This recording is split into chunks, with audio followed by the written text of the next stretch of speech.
Merci d'être là pour cette conférence de notre groupe Flanders Company Damned. Évidemment, je suis pas arrivé tout seul. Je m'appelle Rudy, je suis le réalisateur de ce que vous avez vu à l'écran. Et je suis arrivé avec une petite partie de mon équipe que je vous demande d'applaudir et que je vous demande de rentrer sur scène. Allez les gars, si vous voulez bien rentrer.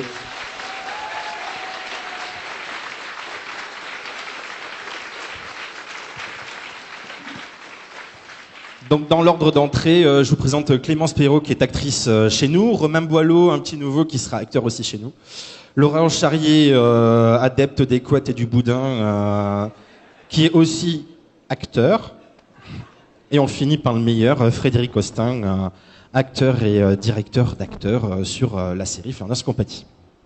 Voilà, donc on est tous là, je pense qu'on va pouvoir commencer la conférence. Non, bah non. Comment ça, ben non? Tu crois vraiment qu'on va commencer comme ça, Rudy? Bah oui, on est tous là. T'as pas oublié quelque chose? Ah merde, oui, oh putain, excusez-moi, on avait dit qu'on commençait par quelque chose. Oh, on a foiré l'entrée. Non, mais c'est toi. Bah oui, c'est moi, c'est ma faute, excuse-moi, je suis emboulé. Voilà. Bon, excusez-nous, on va partager un petit moment avec nous. On se lève, les mecs, on se lève, c'est un peu solennel. Voilà, Fred, je te laisse la parole. Simon, tu nous as quittés au mois de février. Tu as décidé de prendre un autre départ et tu n'es pas revenu. C'est un peu difficile de continuer sans toi, mais on pense à toi très fort. On vous rassure, il n'est pas mort, il est juste parti aux États-Unis. Donc il nous envoie régulièrement des photos. Donc il va bien, il s'est bien acclimaté à la vie américaine, donc tout va bien. Il est en bonne santé. Voilà, là, donc on passe beaucoup à lui.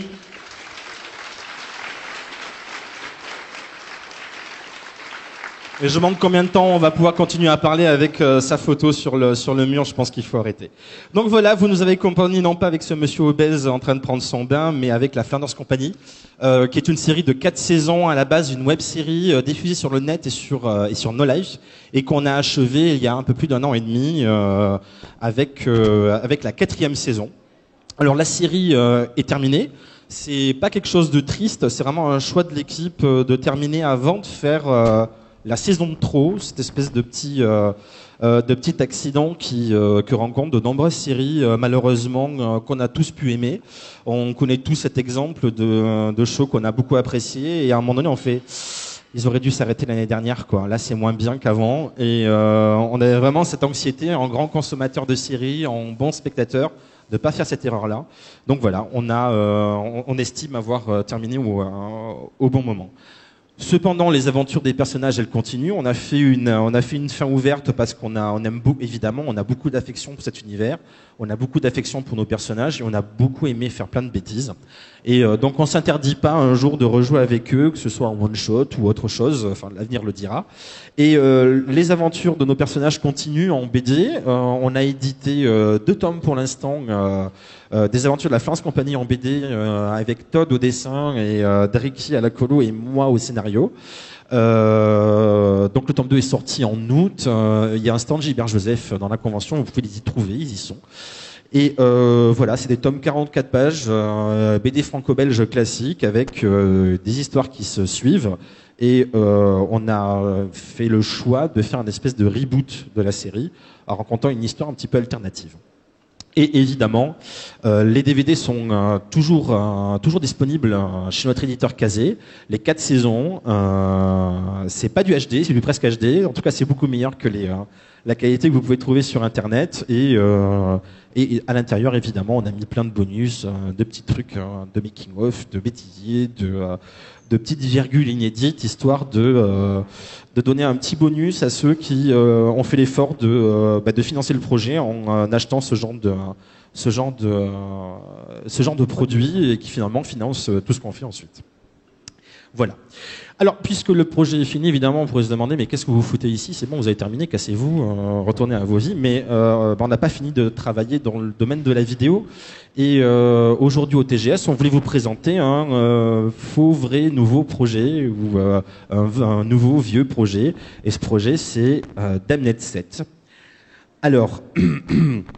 Damned, c'est avant tout une histoire qu'on a commencé il y a très longtemps, une histoire qu'on a commencé en 98, avec des épisodes qui sont pas du tout faits à la base dans la logique Internet, puisque c'était 98, Internet c'était 56 kilobits les modems, vous payiez à la minute de connexion, donc vous téléchargez pas de DivX, vous téléchargez pas de films et d'épisodes de séries, et YouTube n'existait pas. Et c'est dans un format un peu plus classique, avec des épisodes qui durent entre 20 et 40 minutes, et on en faisait à l'époque un par an. C'est sur ce projet que la plupart d'entre nous on s'est rencontrés. C'est sur ce projet que beaucoup de gens qui ont commencé à regarder la Flanders nous ont connus. Et avant d'attaquer d'autres projets web-séries qui sont en train de fleurir, on s'est dit, on a dû arrêter Damned parce qu'avec Flanders, on n'avait pas beaucoup de temps pour faire autre chose. Ce serait vraiment dommage de laisser ça inachevé, et on s'est donné 2 ans pour essayer de terminer l'aventure en 2 gros épisodes qui là devraient dépasser largement les 40 minutes. Voilà. Donc Damned, pour présenter la chose ceux qui connaissent pas, parce que vous voyez le numéro c'est le 7, on vous présente un nouveau projet, c'est l'épisode 7 qui est en fait l'épisode 9, c'est très compliqué nos histoires. C'est avant tout un background un peu plus épais que celui de Flanders, et on aimerait à travers cette conférence vous présenter un peu le projet pour ceux qui connaissent pas, le rafraîchir pour ceux qui ont pu le connaître il y a longtemps, vous donner envie de le voir évidemment. Partager avec vous les premiers extraits, parce que entre l'épisode précédent et celui-là, il y a quand même 3 ans qui sont passés, et en 3 ans, on a un petit peu évolué. Et évidemment, vous laissez la parole, une fois qu'on vous aura présenté tout ça, un petit peu les personnages, les enjeux, vous laissez la parole pour échanger avec vous sur les questions que vous pourriez avoir sur les faits. Et évidemment, il y aura 2 diffusions, il y aura les 10 premières minutes de cet épisode 7 qui seront diffusées en 2 extraits. Alors, pour commencer, il y a un gros background dans Damned. On a fait un petit fichier pour vous le présenter, et plutôt que de parler, autant vous montrer quelques images et surtout un petit fichier vidéo. Voilà. Au début des temps, au commencement de tout, un violent schisme opposa les légions divines quant au sort des derniers-nés de la création, les hommes. En l'absence d'un dieu disparu sans laisser de traces, le conflit enfla, pourrit, jusqu'à ce que le plus grand des archanges se donne en versant le sang des siens. Les guerres divines commencèrent. Elles déchirèrent les cieux, firent trembler les galaxies, décimèrent des planètes entières jusqu'à menacer la cohésion même du multivers. Pour ne pas finir par détruire ce qu'ils convoitaient, les dirigeants des 2 factions décidèrent d'une trêve. Ils tinrent conciliabule et parvinrent à un consensus. Il fut décidé de ne plus intervenir sur le plan matériel. Les fils d'Adam seraient livrés à eux-mêmes, sans guidance, et leur évolution naturelle déterminerait qui, des anges ou des démons, aurait autorité totale sur eux. 2 émissaires furent choisis pour s'incarner tous les millénaires sur Terre, afin d'être témoins de l'évolution des hommes. Et 2 sceaux furent créés, interdisant l'accès au plan matériel à tout autre membre des légions d'Élysion et du Pandémonium. Des sceaux censés inviolables, mais les démons ne sont pas réputés pour obéir aux règles. Au prix de la cohésion de son être, Lucifer réussit à créer une brèche dans le sceau du Pandémonium. Une ouverture trop fragile pour permettre à un prince démon de l'emprunter, mais assez large pour que certains de leurs frères de rang inférieur s'y faufilent au risque de leur vie. Incapable d'intervenir directement, Élysion ne peut qu'être spectateur de cette invasion sournoise. Mais les fils d'Adam ne sont pas tous sans ressources. Certains ont organisé des lignes de défense en réunissant tous ceux dotés de pouvoirs capables de rivaliser avec les engences démoniaques. Le combat est déséquilibré, mais les hommes évoluent. Ils créent des armes, et ils n'oublient pas. Tadam. Voilà, donc c'était la présentation un petit peu du background.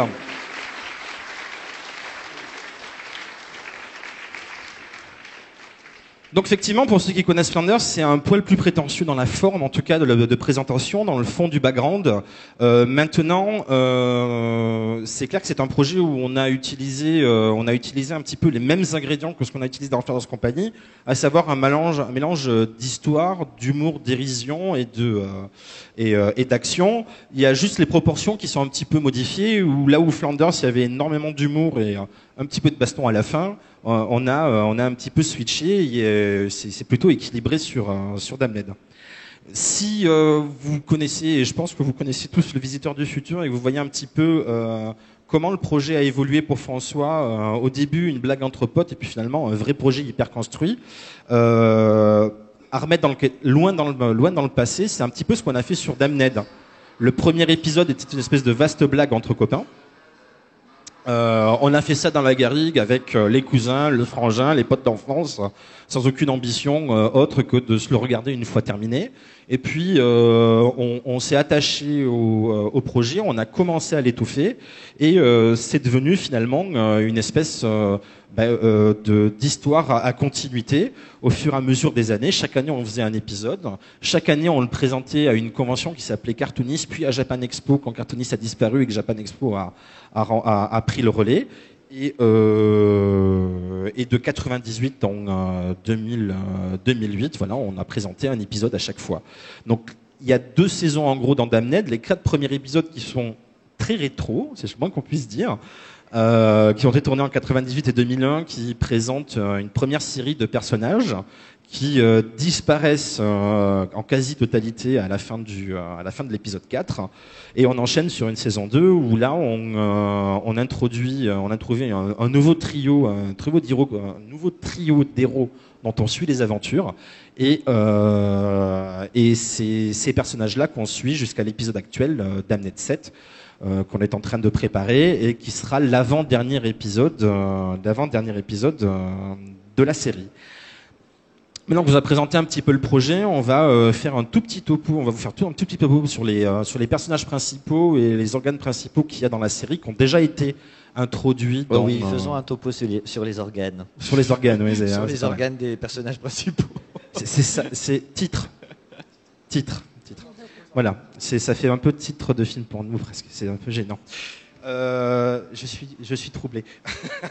Donc on va vous présenter un petit peu les personnages principaux rapidement. Ce qui va être rigolo, c'est que c'est les acteurs qui les incarnent qui vont se présenter eux-mêmes, ce qui est un exercice un petit peu compliqué. Ils ont des notes pour être cohérents. Et là, on vous présente juste ce qui a été déjà développé, mis en place, qu'on trouve dans les anciens épisodes. Et après, on pourra passer au premier extrait, histoire que ceux qui ne connaissent absolument pas ne se demandent pas, mais qu'est-ce qui se passe? Voilà. Alors, l'ordre, il a l'air sympa comme ça, mais quand on se plante, on se fait engueuler. Hein, donc l'ordre, en fait, c'est... donc, dans l'univers de Damned, il y a la magie et toutes sortes de créatures surnaturelles qui existent. Du coup, les humains ont un peu dû s'organiser pour survivre. L'ordre, en fait, c'est une organisation secrète qui regroupe, on va dire... la plupart de ses membres ont, on va dire, des pouvoirs ésotériques assez forts. Et c'est un petit peu une sorte de l'ONU du surnaturel qui est censé réguler toutes les activités ésotériques des démons, voilà, qui sont infiltrés, qui ont réussi à s'infiltrer sur la Terre. Voilà. Ils essayent d'œuvrer pour le bien de l'humanité. Le problème, c'est qu'ils commettent pas mal de bourdes, notamment dans Damned 4. En fait, ils interprètent mal une prophétie, et ça va créer un tel bordel, je crois qu'on peut le dire, que du coup, les anges d'Élysion sont obligés de faire un reboot, voilà, et de tout remettre à plat, de changer complètement la réalité, d'altérer la réalité pour remettre les choses à plat. Il faut un reboot de l'univers. Un reboot de l'univers complet. Voilà, donc bonnes intentions, mais comme on dit, l'enfer est pavé de bonnes intentions, et l'ordre en a beaucoup, mais fait pas mal de conneries aussi. Voilà. Dans les 3 personnages principaux qu'on suit dans Damned, on a Shinji qui fait la liaison entre la saison 1 et la saison 2, puisque c'est un des 2 seuls personnages qui survit vraiment en l'état. C'est un ancien membre de l'ordre qui a un jour décidé de voler de ses propres aides et de se lancer en freelance. Et si on doit le définir, c'est avant tout, comme la petite catchphrase le présente, un gros bourrin, gros dans tous les termes d'ailleurs. Et la raison est simple, c'est que dans l'univers de Damned, il y a une caste spéciale qui s'appelle les Nightblade, et Shinji est un Nightblade. Alors, un Nightblade, c'est un adepte des arts occultes, un mage qui a subi une possession forcée, et dont le corps devient un petit peu la prison d'un démon. Alors là, je vous vois venir, j'entends Naruto. Naruto, oui, enfin, on l'a défini en 99. C'est pas notre faute si l'idée elle est populaire, mais c'est un petit peu. Du coup, ça vous permet un petit peu de voir le principe du Nightblade. C'est il y a un démon dans le corps du mage. Il peut s'en servir pour utiliser des pouvoirs qui sont assez démentiels. Maintenant, il y a un deuxième effet qui se coule qui est un petit peu néfaste, c'est qu'en faisant ça, il y a toujours une probabilité que ça titille le démon et qu'il prenne possession du mage et devienne l'entité dominante. Donc c'est un problème en soi, et problème supplémentaire, Shinji n'est pas n'importe quel Nightblade. Dans l'univers de Damned, l'univers des démons, le Pandémonium, il est plus ou moins dirigé par 9 entités supérieures qui sont les princes démons, et le démon qui habite Shinji, titre, c'est un de ces 9 princes démons, Balor, le prince du jugement. Donc du coup, on se trouve avec un personnage un petit peu barré, qui est une véritable bombe atomique en puissance, puisque le jour où il pète, c'est un peu la merde, quoi. Alors Clément, c'est un des 3 héros principaux de Damned. Elle habite en colocation avec Shinji et Rémi, qui est son amie d'enfance. C'est une magicienne qui maîtrise une forme de magie qui s'appelle l'entropie, qui lui permet de jeter des sorts hyper bourrins, mais c'est très instable, l'entropie, donc ça peut finir en catastrophe. Genre, au lieu de jeter des boules de feu, elle peut se retrouver avec des marmottes, par exemple. Ce qui est ennuyeux. Ça dépend. Ça dépend de la marmotte aussi. Oui, voilà. C'est méchant les marmottes. Hein. Oui, non, mais ça peut être méchant. Il y a des dents comme ça. Puis ça te file le tétanos avec leurs dents pourries, là. C'est super anxieux. Ça t'emballe dans du papier alu et tout. Et là, tu douilles. Hein. Alors, Rémi, c'est le 3e personnage principal, qui a été joué par 3 acteurs. Jusque-là, c'est un peu le Doctor Who de la série. Alors, c'est un ami d'enfance de Clément. Quand Shinji est arrivé, il a mis un peu de temps à l'accepter, puisqu'il est plutôt taciturne, il est un peu associable, et il aime pas trop les compromis. Pour son style de combat, c'est un gunner, il utilise pas mal de flingues, et en même temps, il manipule une forme de magie, c'est l'énergie naturelle, l'énergie de Gaïa. Donc en gros, il faut retenir que c'est une espèce et pas de... Gaïa, bien sûr. Pas l'énergie des gays, hein, donc Gaïa. En gros, il faut retenir que c'est un druide avec des guns qui tire souvent la tronche. Voilà. Le côté Doctor Who, c'est qu'en fait, Romain, ici présent, c'est le 3e acteur qui va incarner le rôle de Rémi. Donc du coup, j'ai personnellement hésité à lui mettre un fez cette année, parce que ça commençait à devenir un private joke. Mon préféré, c'est Matt Smith. Hein. Et ça simplifie tellement les choses pour les gens qui nous suivent. Ils regardent, ils font, mais qui c'est lui? Ah, mais ils ont changé d'acteur. Encore? Voilà. Donc c'est un petit peu... Mais là, cette année, on a une bonne justification. Oui, il y a une justification, c'est ce que j'allais dire. Il y a une vraie justification. C'est pas gratuit. C'est absolument comme pas la fois gratuit. d'avant. Il y a vraiment une base scénaristique derrière et qui était même intéressante. Ouais. Ouais. Mes préférés, les trous de balles. Hein. Alors, les Templiers de balles, hein, ils représentent un petit peu la 3e faction de l'univers de Damned. D'un côté, vous avez les anges, d'un autre côté, vous avez les démons. Les êtres humains, ils sont au milieu, ils font bon, ils sont... Donc voilà à quoi ça ressemble. On est en train de travailler dessus. On a à peu près 20 minutes en boîte en termes de tournage. On a une cible de durée qui est aux alentours d'1 heure. Au niveau de la diffusion, on pense qu'on va pas attendre d'avoir tout terminé avant de commencer à montrer et de partager morceau par morceau cet épisode qui peut être assez facilement morcelé de façon à pas tout lancer d'un bloc avec genre un an d'attente complète. Mais pour l'instant, c'est pas tout à fait défini puisque forcément on travaille. Les 20 minutes, elles sont assez dispersées. On n'a pas fait ça dans la chronologie spécialement de l'épisode. Là, vous avez tout ce qu'on a tourné, de continu depuis le premier plan jusqu'au générique. Et voilà, il nous reste encore pas mal de boulot, pas mal de choses à mettre en place. Mais c'est en cours. Pour l'instant, on donne tout ce qu'on peut dessus. Même si une espèce de trêve de début d'hiver là, qui a fait que depuis cet été, on n'a pas énormément avancé, mais la machine repart à partir du mois de janvier. Et puis voilà. Donc vous voyez, il y a eu quelques transformations entre ce qu'on vous a annoncé et ce que cet extrait ça représente. Et donc dans cet épisode, il va y avoir 3 nouveaux personnages principaux finalement qui vont vraiment avoir une part importante dans l'intrigue, qui sont introduits et qu'on va vous présenter très rapidement. Oups là.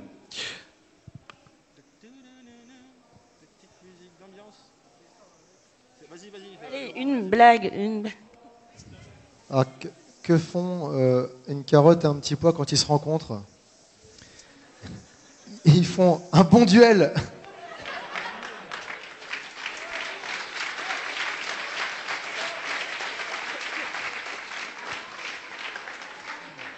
Alors, dans les nouveaux persos, il y a Balor. C'est bon, Benjamin? Vous avez le message? Ok. Alors, Balor, c'est le prince démon que Shinji a abrité en lui. À la fin du 6, il prend le dessus. Donc c'est l'un des 9 princes démons, plus précisément celui du jugement. Donc toute l'histoire va se tourner autour de lui. Comment le démonter? Le souci, c'est qu'il est indémontable. Titre. C'est pas comme un meuble Ikea quelque part. C'est un démon suédois. Titre. Oui. Il est indémontable. Oui, c'est moi qui l'ai trouvé. Donc voilà, en théorie, sur Terre, il n'y a personne qui égale sa puissance. En théorie. En théorie. Alors, Sion, c'est un ancien nouveau protagoniste. Ancien dans le sens où on l'a découvert avec sa chemise rouge, un peu plus jeune dans Damned 4, où il était un Nightblade et il servait de mentor. Enfin, il a servi quelque part de mentor à... Comment il s'appelle? Hein? Ah, CG, voilà. Non, je voulais dire Rudy, du coup, il y a une collision dans mon cerveau. Donc là, en fait, on le retrouve dans Damned 7. Il s'est pris 10 ans dans la gueule et il a oublié de faire des abdos. Mais il a toujours sa chemise rouge. Et ce n'est plus un Nightblade. Hein. En fait, après le reboot dont on vous a parlé tout à l'heure, on est dans un univers différent. Donc voilà, ce n'est plus un Nightblade. Il ne connaît pas Rudy. Par contre, il fait toujours partie de l'ordre. C'est un membre relativement important. Par contre, justement, au sein de l'ordre, il fait partie d'un projet un peu secret dont il est, on va dire, la clé de voûte. Enfin, il est central dans un projet, on va dire, secret de l'ordre, ce que vous découvrirez dans l'épisode 7. Gabriel, c'est le petit nouveau. Enfin, il n'est pas vraiment nouveau, c'est un archange. Donc, une catégorie d'ange assez puissante, assez badass, qui n'est pas censé pouvoir se matérialiser dans le plan des humains, comme Rudy l'a expliqué tout à l'heure. Donc là, comme vous avez pu le voir, c'est une limitation qui est plus trop d'actualité. Voilà, ça se justifie par la suite. D'ailleurs, il y a un petit extrait qui va venir après où on va comprendre un petit peu comment ils ont réussi ce tour de force de faire descendre un archange sur Terre grâce à un lien. Par où passe-t-il? Un lien avec Sion, un lien très profond. Titre.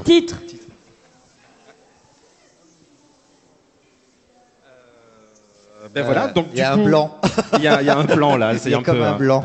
Il y a comme un blanc. C'est normal, c'est que du coup, voilà, pour Sion et Gabriel, on va les voir un petit peu plus en action avec le personnage de Clément. Titre. Donc voilà, titre. Dans un extrait bien savoureux, bien juteux, titre. Voilà, je vous tends des perches. Où les protagonistes ont des relations particulières. Titre. Voilà, le deuxième extrait était histoire de vous rassurer, comme quoi on disait encore des conneries, on n'était pas tout à fait dans un trip tout à fait trop sérieux non plus, voilà, parce que non plus, ce serait un peu triste sinon. Donc Damned, on a un site en préparation, parce que celui qu'on a actuellement, il est un petit peu vieillot, et on a eu la chance de rencontrer un jeune homme qui s'appelle Pierre-Dominique, hélas pour lui. Vous voyez, par rapport aux initiales, tout ça. Mais qui est super efficace. En un mois, il nous a pondu un test de site. Il y a une semaine, il m'envoie des images pour me montrer à quoi ça ressemble. Et hier, il m'envoie un lien sur ma boîte mail en me disant « Hey, surprise, je l'ai codé et je l'ai mis en ligne. » D'accord, ok. Donc pour l'instant, il y a la structure et c'est voilà, c'est un peu, ça ressemble un peu chiadé. On voit qu'il est fan à la base. Vous regardez les titres, c'est lui qui les a mis, genre l'événement cinématographique. Donc c'est un peu pompeux, mais on lui en veut pas. C'est très gentil, mais on changera tout ça parce que c'est pas du tout notre genre. Mais voilà, on va avoir un site internet assez chiadé dans lequel on va mettre vraiment tous les épisodes qui sont déjà sortis en ligne. Sur Watt, parce qu'on a un partenariat tout simplement avec Watt qui, plutôt que de garder tous les sous de la pub pour lui, nous en reverse un petit peu quand quelqu'un visionne ce qu'on fait. Et du coup, ça nous permet de financer nos projets en grande partie. C'est plutôt intéressant. Et voilà, donc ce sera mis en ligne assez rapidement, je pense. Je pense que d'ici un mois, on a quelque chose de bien fonctionnel. Et en attendant, on a mis une page officielle sur Facebook pour commencer à rassembler les gens, pour jeter des photos à chaque fois qu'on fait un tournage, les trucs un peu concons qu'on peut faire en bonus. Donc c'est pas un labyrinthe ou un bug d'affichage, c'est un QR code. Si jamais il y a des gens qui sont QR code comme ça, c'est un lien direct sur la page officielle de Damned. Sinon vous avez l'adresse barbare en dessous et c'est facilement attrapable. Voilà. Donc ce que je vous propose maintenant, c'est que quelqu'un avec un micro passe parmi vous si vous avez des questions. 2-3 petites consignes. Tenez le micro comme moi pour qu'on vous entende bien nous en retour. Sinon vous allez poser votre question, vous allez vous entendre mais pas nous et on va faire un peu dommage. Et si jamais vous avez une question qui est ciblée sur une des personnes qui est ici, n'hésitez pas à le préciser, histoire qu'il n'y ait pas que moi qui parle, parce que vous allez vite en avoir marre. Voilà. Donc si vous avez des questions, n'hésitez pas à lever la main. Il y a quelqu'un du staff du TGS qui va vous passer le micro.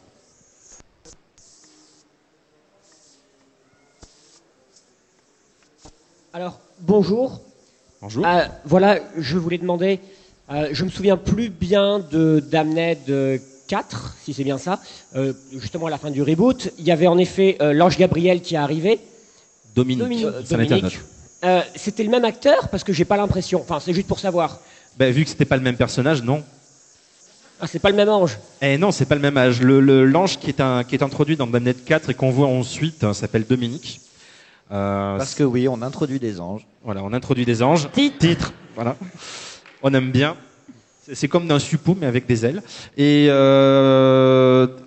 voilà, Laurent qui a troqué ses couettes pour un maquillage qui coule ne joue pas Dominique, il joue Gabriel. Dominique c'était l'archange de la justice et Gabriel c'est l'archange de l'articulation. Oh, ça rend fort, couvrez mes arrières, ça rend fort. Il est entièrement doublé. Normalement, Rudy mettra des séquences non redoublées. Voilà, non redoublées de Laurent qui fait... Il y a du dossier. Et vous comprendrez notre désarroi.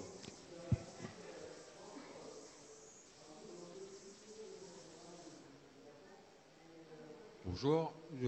À propos de Damned, pourquoi pas ne pas avoir fait un reboot complètement, de ne pas avoir tout repris, histoire que ne serait-ce que pour la qualité graphique, par exemple. Pour pas y passer 15 ans. D'accord. Parce que je t'expliquais un petit peu juste le contexte. Tu vas bon déjà parce que refaire des choses qui ont déjà été faites, l'intérêt il est peut-être un peu, enfin je sais pas, Fred, tu aurais été partant, je t'aurais dit on retourne les Damned, non? Non. Non, hein. Mais non, à titre personnel. Après, dans le principe, ça pourrait peut-être être intéressant, mais c'est vrai que bof quoi. Enfin, c'est voilà, c'est des œuvres aussi de jeunesse. Les premiers Damned ne sont pas construits comme on arrive à construire un épisode aujourd'hui. Ils existent, ils sont regardables.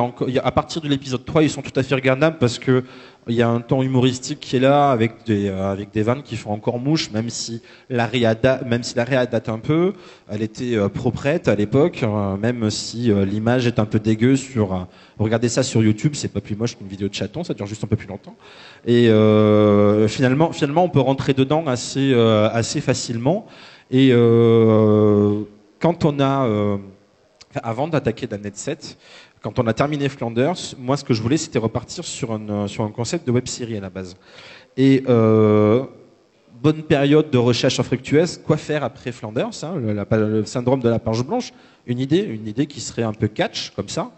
Et cette idée je l'ai eue en me tournant vers l'univers de Damned et en inventant de nouveaux personnages. On prend un univers on prend le même univers, on simplifie, c'est-à-dire que toute la partie qu'on a déjà utilisée dans Damned, on la met de côté, elle est passée. Et j'ai écrit quelque chose, une web-série, un prototype de web-série avec des personnages dans l'univers de Damned, mais qui n'étaient pas ceux que vous voyez ici. Je l'ai présenté à l'équipe, l'idée, le concept a plu, en disant oui, il y a quelque chose, il y a peut-être quelque chose de sympa à faire avec ça, mais il y a eu aussi une remarque, mais on peut pas le faire si on n'a pas fini Damned. Ce serait un peu dommage d'utiliser un univers qu'on n'a pas utilisé qu'on n'a pas, où on a commencé une histoire dedans qu'on n'a pas fini. Ce serait dommage de commencer une nouvelle histoire là-dedans. Il faut finir Damned avant de commencer autre chose. Et soit, donc on s'est dit, voilà, on se prend 2 ans pour terminer Damned 7, Damned 8, et après on repart, soit sur le projet qui est pour l'instant dans l'ordinateur, soit sur notre projet qu'on aurait entre-temps et qui nous paraîtrait mieux. Voilà. Donc du coup, si on avait dû repartir depuis le début, ça veut dire on se fait ça dans 15 ans quand on pourra se battre à coups de déambulateurs et de prostate artificielle, quoi. C'est un peu qu'est-ce qu'il y a? Enfin, c'est un truc pas possible, quoi. T'as Gabriel aurait les seins qui tombent et tout, c'est ridicule. Surtout si tu avais fait une série dans l'univers d'Adned en laissant en plan la série originelle avec le cliffhanger que tu avais fait en 2009, tu te serais fait insulter sur Internet. C'est ça, on a aussi en 2009 fini l'épisode sur un cliffhanger. Quand on l'a diffusé, on a fui de la salle parce que les gens hurlaient. Parce qu'ils étaient dégoûtés et ça fait 3 ans qu'ils attendent la suite, les gens qui suivent Damned. Donc là, ils sont contents, ils viennent de l'avoir vu à l'image près, commencent à enchaîner, quoi. Voilà. D'où on va pas reprendre dès le 1, ce serait un peu chaud. Voilà. Une autre question éventuellement. Oui, Rudy, donc ça fait très longtemps, tu l'as dit, que tu fais de la web-série. Tu fais partie, limite, des précurseurs qui ont inspiré des gens. Pardon ? Des dinosaures. Tu fais partie des gens qui ont inspiré notamment François Descraques et même la web-série. On a vu l'ampleur que ça a pris. Il y a le festival francophone de la web-série ici. J'aimerais savoir quel est ton regard justement sur l'ampleur que ça a pris par rapport aux petits nouveaux qui n'arrêtent pas de sortir dans tous les sens, et même par rapport aux gros comme le Visiteur du Futur, qui a une notoriété qui est assez énorme et qu'on ne pouvait pas concevoir à l'époque où tu t'es lancé toi-même. C'est intéressant de voir justement qu'on n'est pas dans un univers qui est figé, quoi, où tu aurais un certain statut qui n'évolue pas.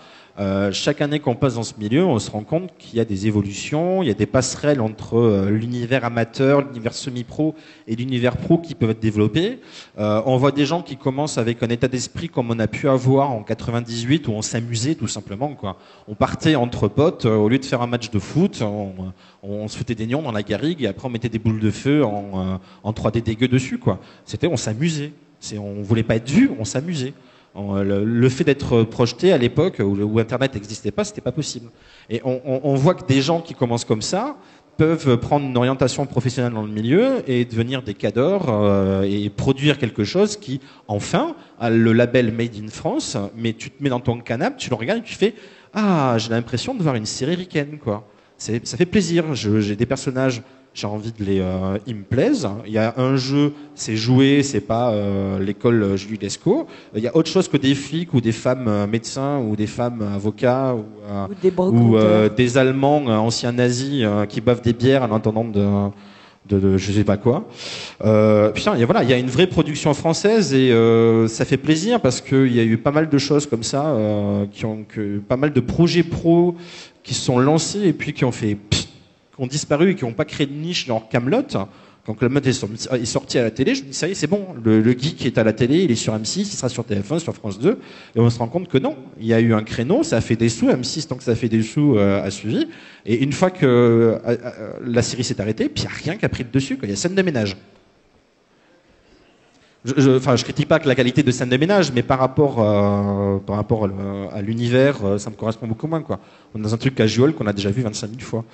Là, de voir tous ces projets qui explosent dans tous les sens, à la fois je me dis c'est génial, à la fois je me dis les pauvres. Quand il y a 3 milliards de poissons dans la mer, comment tu te fais repérer? Est-ce que c'est, enfin, j'ai pas la solution, quoi. Je sais pas comment ils s'en sortent. Il y a aussi des trucs, des dérives un petit peu particulières, c'est-à-dire qu'on a maintenant des boîtes de prod pro qui font, des dérives. On a de nouveaux intervenants. Tu as des boîtes pro qui viennent faire leur web-série comme si c'était un truc bénévole, mais ça l'est pas. Donc il y a des objectifs très pro derrière, des plans de.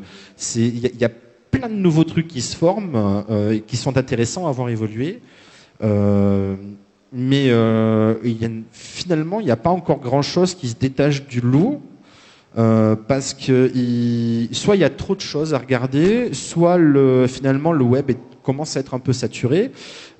Soit il manque un truc et si je savais quoi, je le partagerais volontiers, mais je pourrais pas dire. Je pense que dans ce genre de production, il faut offrir quelque chose qu'on ne trouve pas ailleurs, c'est-à-dire qu'on ne trouvera pas à la télé, qu'on ne trouvera pas dans les séries américaines, que ce soit une espèce de bonne humeur communicative, un côté fait à la maison, une vraie comment dire, une vraie bonne humeur communicative. Je sais pas exactement quoi, mais ça manque parfois à pas mal de projets et du coup. Et du coup, malgré toute leur qualité, la sauce prend pas suffisamment, quoi. Mais c'est très intéressant à voir justement tous ces gens qui ont vu que finalement, avec pas mal de boulot et 3 bouts de carton, on pouvait faire quelque chose pour s'amuser et éventuellement le partager avec un certain nombre de personnes qui vont l'apprécier aussi.